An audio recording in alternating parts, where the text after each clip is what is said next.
ৰাজীৱ কলিতাই। এতিয়া 38জন পৰিয়াল আছে, টোটেল 182 মেম্বাৰ্ছ হয়। তো তেওঁলোক যেহেতু আমি দেখা পাইছোঁ ৰাজ্যত যথেষ্ট পৰিমাণে কোভিডৰ সংখ্যা কমিছে যদিও ইয়াতে আজি আকৌ 15জন বাঢ়িছে। তো আগত 33জন আছিল, এতিয়া ইয়াতে 48জন কোভিড পজিটিভ ৰোগী হৈ গ'ল। তো তাৰ ক্ষেত্ৰত আমি যাতে তেওঁলোকক কিছু সাহায্য দিব পাৰি তাৰ বাবে আমাৰ NGOটোৰ নাম হৈছে আশা আৰু নিউ বিল ডেভেলপমেণ্ট ছ'চাইটি। আমি আগবাঢ়ি আহিছোঁ আৰু কোভিড আক্ৰান্ত পৰিয়ালক আৰু কণ্টেইনমেণ্ট জোনত থকা পৰিয়ালসকলক কিছু খাদ্য সামগ্ৰী, উন্নত মানৰ খাদ্য সামগ্ৰী দিবলৈ আমি চেষ্টা চলাইছোঁ। মহানুভৱতাৰ পৰিচয় দিছে ৰাজীৱ কলিতাই। সেই অনুযায়ী দৰঙৰ সীমান্তৱৰ্তী গাঁও হাৰিংগাঁৱৰ কণ্টেইনমেণ্ট জোনত থকা পৰিয়ালসমূহৰ প্ৰতিজন সদস্যলৈ উন্নত মানদণ্ডৰ একোটিকৈ খাদ্যৰ টোপোলা সংস্থাটোৱে আগবঢ়াই প্ৰতিটো পৰিয়ালৰ এমাহৰ খাদ্য সুনিশ্চিত কৰে।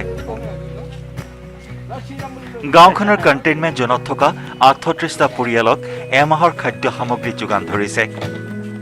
চাউল, দাইল, আটা, মিঠাতেল, আলু, পিঁয়াজ, নিমখ আদি অত্যাৱশ্যকীয় সামগ্ৰী যোগান ধৰিছে পৰিয়ালকেইটাক। আশা আৰু নিউ বিল ডেভেলপমেণ্ট ছ'চাইটিৰ প্ৰতিষ্ঠাপক সভাপতি তথা শিক্ষক ৰাজীৱ কলিতাই অনুষ্ঠানকেইটাৰ সহযোগত গাঁওখনত মুঠ 3,05,000 টকাৰ খাদ্য সামগ্ৰী বিতৰণ কৰে। ৰাজীৱ কলিতাৰ মহানুভৱতাৰ শলাগ লৈছে সকলোৱেই।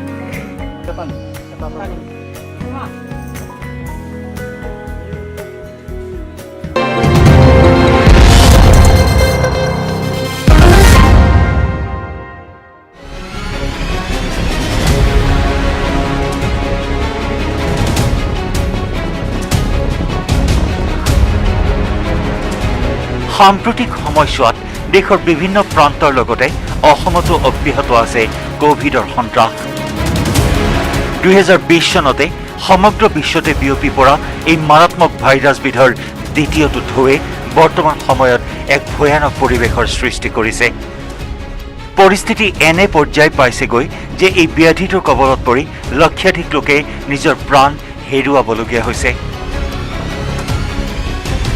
এই মাৰাত্মক ৰোগটো গ্ৰাসত পৰি বিভিন্ন লোক অসহায় হৈ পৰাও পৰিলক্ষিত হৈছে, যিসকলৰ বাবে খাদ্য সামগ্ৰী যোগাৰ কৰাটো যেন এক জটিল কাম হৈ উঠিছে। কিন্তু এনে অসহায় লোকসকলৰ প্ৰতি নিজৰ সহযোগিতা আগবঢ়াই সমাজৰ একাংশ লোকে তেওঁলোকৰ কাষত থিয় দি দৃষ্টান্তমূলক উদাহৰণ দাঙি ধৰিছে। অনুৰূপ কাৰ্যৰে গুৱাহাটী মহানগৰীৰ মালিগাঁৱৰ কেইজনমান ব্যক্তিয়ে প্ৰদৰ্শন কৰা মহানুভৱতাৰ বাবে সমাজত প্ৰতিষ্ঠিত হৈছে মানৱতাৰ জয়গান। এইটো বাৰ্তা দিব খোজে সবে আগবাঢ়ি আহক। এতিয়া যেতিয়া বিপদত যিকেইটা মানুহ বিপদত পৰিছে সিহঁতক সহায় কৰক, সহযোগিতা কৰক। খালি আমি 5জন নহয়, আমাৰ টিমত 5জন মানুহ আছোঁ। মই, মোৰ হাজবেণ্ড অভিজিৎ চক্ৰৱৰ্তী, অমিতাভ চৌধুৰী, অশোক সেন, বাসৱ ভট্টাচাৰ্যী। আমি 5জন ফ্ৰেণ্ড মিলি পেলাই আমি চব স্কুলমেটছ হয়। আমি চব 5জন মিলি পেলাই কৰি আছোঁ কামটো। আৰু এনেকুৱা নহয় যে আমাৰ ডিষ্ট্ৰিবিউশ্যনৰ কাৰণে বহুত মানুহ আহি আছে যে ডিষ্ট্ৰিবিউশ্যন নিজৰ লোকেলিটিত ডিষ্ট্ৰিবিউশ্যনবোৰ কৰি আছে, আমাক সহায় সহযোগিতা কৰি আছে। এইটোৱে বাৰ্তা দিব খোজে সবে যাতে পেচেণ্টবোৰক হেৰি নকৰে, হেট্ৰেট নকৰে আৰু এইটো কোঅপাৰেশ্যন ৰাখে আৰু সহায় কৰি থাকে চবকে। মালিগাঁৱৰ নেতাজী বিদ্যাপীঠ ৰেলৱে উচ্চতৰ মাধ্যমিক বিদ্যালয়ৰ 1991 বৰ্ষৰ 5জনকৈ সহপাঠী ক্ৰমে জয়শ্ৰী চৌধুৰী, অভিজিৎ চক্ৰৱৰ্তী, অমিতাভ চৌধুৰী, অশোক সেন আৰু বাসৱ ভট্টাচাৰ্যই বিগত 18 দিনৰ পৰা জালুকবাৰী, পাণ্ডু আৰু মালিগাঁৱৰ বিভিন্ন অঞ্চলৰ কোভিড ৰোগীসকলক বিনামূলীয়াকৈ পুষ্টিকৰ ৰন্ধা আহাৰ যোগান ধৰি আহিছে।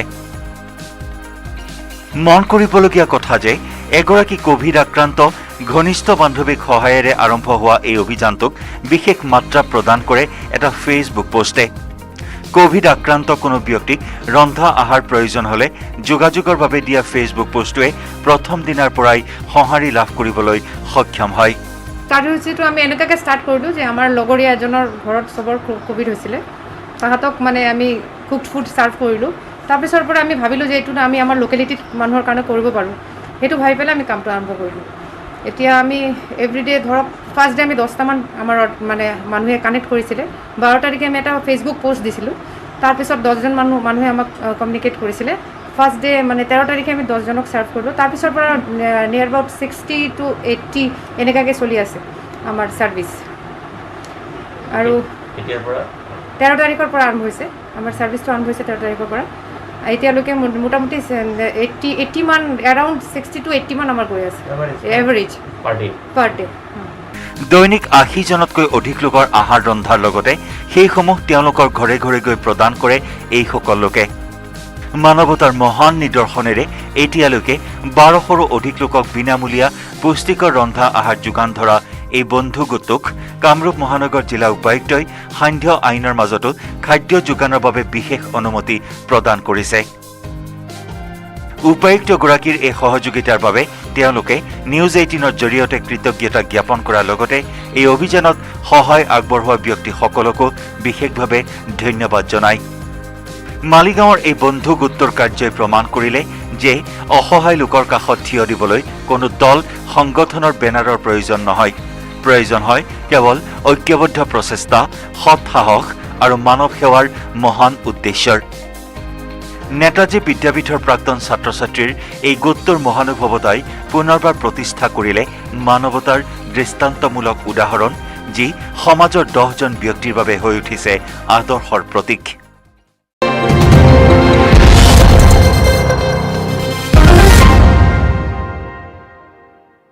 নিউজ 18 বিশেষ আগবঢ়াইছে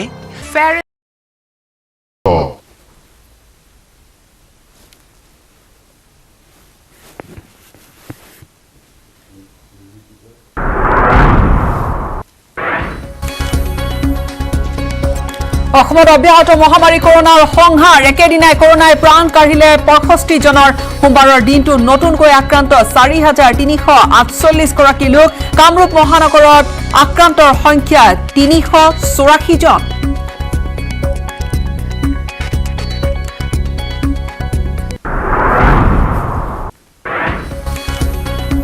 মুখ্যমন্ত্ৰী হিচাপে প্ৰথমবাৰ দিল্লী ডক্টৰ হিমন্ত বিশ্ব শৰ্মা কাইলৈ সন্ধিয়া সাক্ষাৎ কৰিব কেন্দ্ৰীয় গৃহমন্ত্ৰী অমিত শ্বাহক অসমৰ কেইবাটাও গুৰুত্বপূৰ্ণ বিষয় সম্পৰ্কত গৃহমন্ত্ৰীয়ে বৈঠকত বহিব মুখ্যমন্ত্ৰী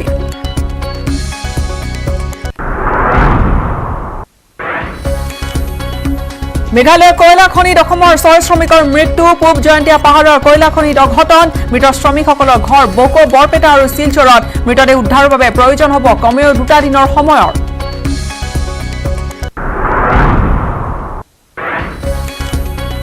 সিন্ডিকেটত জড়িত থকাৰ অভিযোগত গ্ৰেপ্তাৰ ধুবুৰী আৰক্ষী বিষয়া ধুবুৰী আৰক্ষী অধীক্ষকৰ নিৰ্দেশত সীমান্ত শাখাৰ উপ আৰক্ষী অধীক্ষক যতীন দাসক গ্ৰেপ্তাৰ ধুবুৰী সদৰ থানাত চলিছে ধৃত আৰক্ষীৰ মাৰাথন জেৰা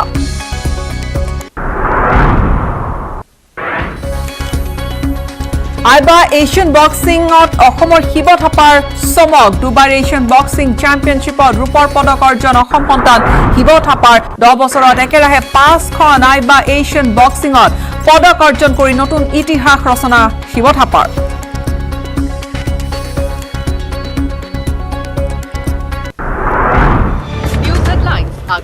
স্ট্ৰং মানে মাইথন নিৰ্মাণৰ মানদণ্ড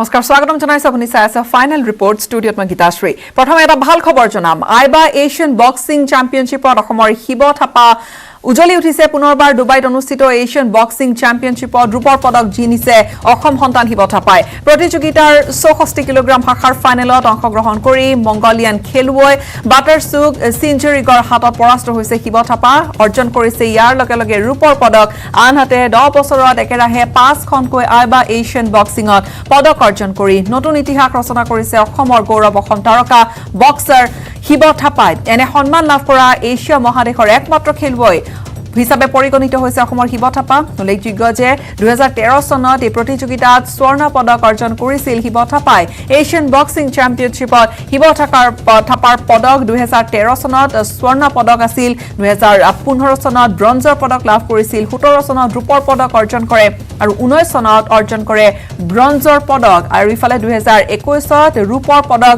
জয় কৰিছে কিছু মুহূৰ্ত পূৰ্বে শিৱ থাপালৈ অভিনন্দন জ্ঞাপন কৰিছে মুখ্যমন্ত্ৰীয়ে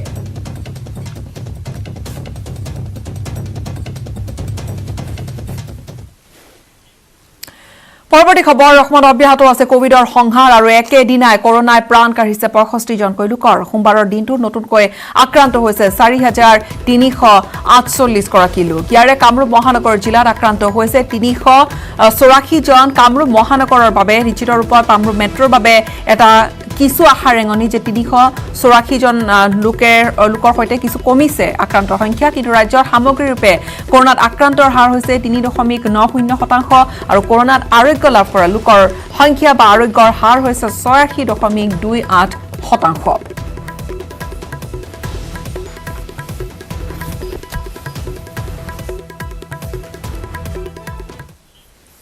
মুখ্যমন্ত্ৰী হিচাপে প্ৰথমবাৰ দিল্লী ডক্টৰ হিমন্ত বিশ্ব শৰ্মা কাইলৈ সন্ধিয়া 7 বজাত সাক্ষাৎ কৰিব কেন্দ্ৰীয় গৃহমন্ত্ৰী অমিত শ্বাহক কেইবাটাও গুৰুত্বপূৰ্ণ বিষয়ত আলোচনা কৰাৰ সম্ভাৱনা আছে এই ভ্ৰমণচোৱাত আৰু মঙলবাৰে উপৰাষ্ট্ৰপতি আৰু লোকসভাৰ অধ্যক্ষৰ লগতে বিজেপিৰ বহুকেইগৰাকী কেন্দ্ৰীয় নেতাকো সাক্ষাৎ কৰাৰ কথা ডক্টৰ হিমন্ত বিশ্ব শৰ্মাই মঙলবাৰে পুৱা 10 বজাত উপৰাষ্ট্ৰপতি ভেংকায়া নাইডু 12 বজাত লোকসভাৰ অধ্যক্ষ ওম বিৰলাক সাক্ষাৎ কৰিব অসমৰ মুখ্যমন্ত্ৰীগৰাকীয়ে পৰৱৰ্তী সময়ত বিয়লি 4 বজাত প্ৰতিৰক্ষা মন্ত্ৰী ৰাজনাথ সিং আৰু তাৰ পিছত সন্ধিয়া 6:30 বজাত পথ পৰিবহণ মন্ত্ৰী নিতিন গাডকাৰীক সাক্ষাৎ কৰিব মুখ্যমন্ত্ৰী ডক্টৰ হিমন্ত বিশ্ব শৰ্মাই।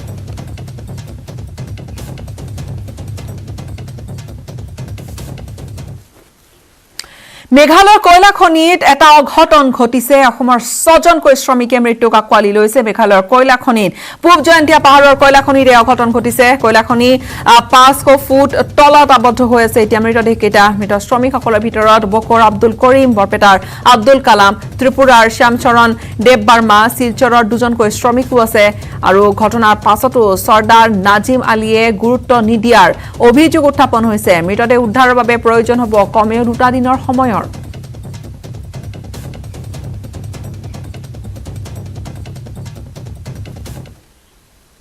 বিদ্যাধনিক দিশৰ উপৰিও এখন মহাবিদ্যালয় শিক্ষক সমাজে সামাজিক দায়বদ্ধতাৰ দিশত কি কৰিব পাৰে তাৰ এক সুন্দৰ নিদৰ্শন দাঙি ধৰিছে নগাঁৱৰ আনন্দৰাম ঢেকিয়াল ফুকন মহাবিদ্যালয়খনে চাওঁ আহক।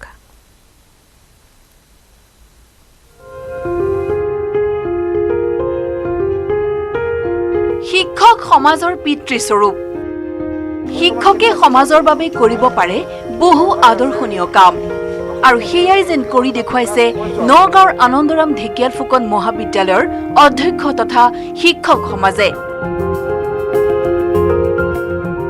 এয়া নগাঁৱৰ আনন্দৰাম ঢেকিয়াল ফুকন মহাবিদ্যালয়ৰ কোভিড কেয়াৰ চেণ্টাৰ 110 গৰাকী মহিলা আৰু 14টি শিশু থাকিব পৰা এই কোভিড কেয়াৰ চেণ্টাৰৰ সকলো দিশ পৰ্যবেক্ষণ কৰে মহাবিদ্যালয়খনৰ অধ্যক্ষ ডক্টৰ সুৰজিৎ ভাগৱতীৰ লগতে শিক্ষক তথা কৰ্মচাৰীসকলে কোভিড ৰোগীৰ মনোবল বৃদ্ধিৰ বাবে নিতৌ নাম কীৰ্তন নৃত্য গীতৰ লগতে যোগাসনৰ ব্যৱস্থা কৰিছে মহাবিদ্যালয় কৰ্তৃপক্ষই যাৰ পৰিপ্ৰেক্ষিতত ইয়াত থকা কোভিড ৰোগীসকলৰ মনোবল যথেষ্ট দৃঢ় হোৱা দেখা গৈছে আনকি 100 বছৰীয়া বৃদ্ধাও এই কোভিড কেয়াৰ চেণ্টাৰৰ পৰা সুস্থ হৈ হাঁহিমুখে উভতিছে ঘৰলৈ।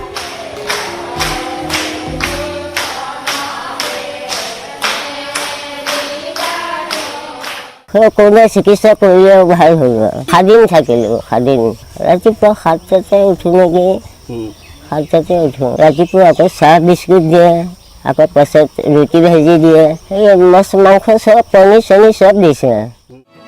আনহাতে বিদ্যায়তনিক দিশৰ উপৰিও সমাজৰ বাবে সেৱা আগবঢ়াব বিচৰা মহাবিদ্যালয়খনৰ অধ্যক্ষ ডক্টৰ সুৰজিৎ ভাগৱতীয়ে প্ৰতিদিনেই পুৱা 8 বজাৰ পৰা সন্ধিয়া 8 বজালৈ কোভিড ৰোগীৰ সৈতে সময় পাৰ কৰি আনন্দ অনুভৱ কৰে বুলিও নিউজ 18ৰ সন্মুখত ব্যক্ত কৰে। এই কোভিড কেয়াৰ চেণ্টাৰ নিৰ্মাণৰ আঁৰত থকা ব্যক্তি নগাঁও সদৰ সমষ্টিৰ বিধায়ক ৰূপক শৰ্মা জিলা উপায়ুক্ত কবিতা পদ্মনাভন আৰু স্বাস্থ্যমন্ত্ৰী কেশৱ মহন্তকো তেওঁ ধন্যবাদ জ্ঞাপন কৰে। 24 আৱাৰ ছাৰ্ভিচ আমি দিবৰ কাৰণে যত্ন কৰিছোঁ জিলা উপায়ুক্ত মহোদয়া মাজে মাজে আহে আৰু বিধায়ক ডাঙৰীয়াটো আহি থাকে খবৰ লৈ থাকে গতিকে এইটো আমাৰ কাৰণে এটা সৌভাগ্য যে আনন্দৰাম ঢেকিয়াল ফুকন মহাবিদ্যালয়ে শিক্ষা দিয়াৰ উপৰিও সামাজিক দায়বদ্ধতা পালন কৰিবলৈ গৈ এনেকুৱাখিনি কাম কৰিব লগা হৈছে। আপোনালোকে দেখিছে পৰিৱেশটো কিমান সুন্দৰ হৈ আছে সন্ধ্যা হ'লে আই মাতৃসকলে নাম গায় নামঘৰত নাম গোৱাৰ নিচিনাকৈ বিহু গায় নাচে। উল্লেখযোগ্য যে চাফ চিকুণ পৰিৱেশ সুষম খাদ্যৰ লগতে সকলো সা সুবিধা উপলব্ধ এই কোভিড কেয়াৰ চেণ্টাৰত বৰ্তমান 86 গৰাকী ৰোগীক চিকিৎসা প্ৰদান কৰি থকা হৈছে। নগাঁৱৰ পৰা Nilotpal Bora, news 18 Assam north east. কলিয়াবৰত বুজন পৰিমাণৰ বিলাতী সুৰা জব্দ কৰা হৈছে। কলিয়াবৰৰ ভাৰপ্ৰাপ্ত আৰক্ষী বিষয়া খৰ্গেশ্বৰ বৰদলৈৰ নেতৃত্বতে অভিযান চলিছিল আৰু এই অভিযান কালত কলিয়াবৰৰ নজিৰৰ পৰা জব্দ কৰা হৈছে বুজন পৰিমাণৰ অবৈধ বিলাতী সুৰাখিনি। ঘটনা সন্দৰ্ভত গৌৰী কুজুৰ নামৰ এজন ব্যক্তিক আটকো কৰিছে আৰক্ষীয়ে, অব্যাহত ৰাখিছে সোধা পোছা।